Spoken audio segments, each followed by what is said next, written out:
Hello everyone! Welcome back sa ating YouTube channel. Mga vacant na house apartment sa Imus City, Cavite. 8,500 pesos monthly.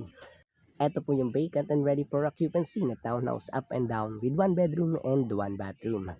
Up next, marami pa po tayong mga vacant na house and apartment sa Imus City, Cavite.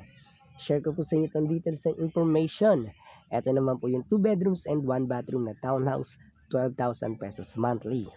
Yan. Pwedeng magtindahan, yes store, main road, mataong lugar, palagi nadadaanan, yes kids, yes pets allowed, and yes parking. Nakatayos na rin po yung flooring, vacant and ready for occupancy na, pwede na rin bisitahin anytime.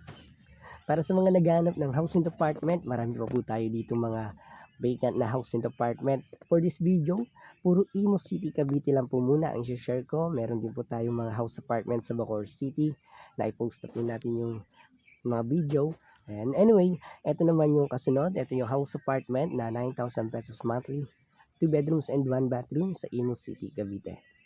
So magkakalapit na sila ng mga subdivision around sa Imus City, Cavite. Pati yung mga naunang video. So marami pa po tayo niyan. Meron din po tayo mas mura pa at meron din tayo mas maganda pa. Ito po yung mga house apartment na katulad pwedeng magtindahan. Ayan. Para sa mga naghahanap ng bakanteng pinapaupahang bahay tapos gusto magtindahan, perfect na perfect sa inyo to. So ito naman po yung kasunod. Ito naman yung house apartment na 10,000 pesos monthly, 2 bedrooms and 1 bathroom. Pinagkaiba po nito ay mababa po ang down payment nito, 1 month advance and 1 month back po only. Yes, pwede rin magtindahan, yes kids, yes pets allowed, yan. Yes, pwede rin po magpark sa harapan ng bahay. Hello everyone, kamusta kayong lahat? Yes boss, yes ma'am. Kung gusto niyo bisitahin, pwede niyo rin po itong makita ng personal. Ito po yung mga vacant na house apartment sa Imus City, Cavite. So ito po yung isa na 2 bedrooms and 1 bathroom. Yan pwede magtindahan. Ito naman sa subdivision, malawag yung kalye. Pwede magpark sa harapan ng bahay. So ito naman po yung apartment type na 1 bedroom and 1 bathroom. 6,500 pesos monthly. House apartment located in Imus City, Cavite. Malapit lang din po ito sa highway. At ito po yung isa pang bakante. Nakalapit lang din ang apartment na 6,500 din po ang monthly. 1 bedroom and 1 bathroom. So located din po ito sa Imus City, Cavite. May sariling metro na kuryente at ang tubig, may nilad water. Walking distance lang sa highway, may malapit na school, walking distance lang.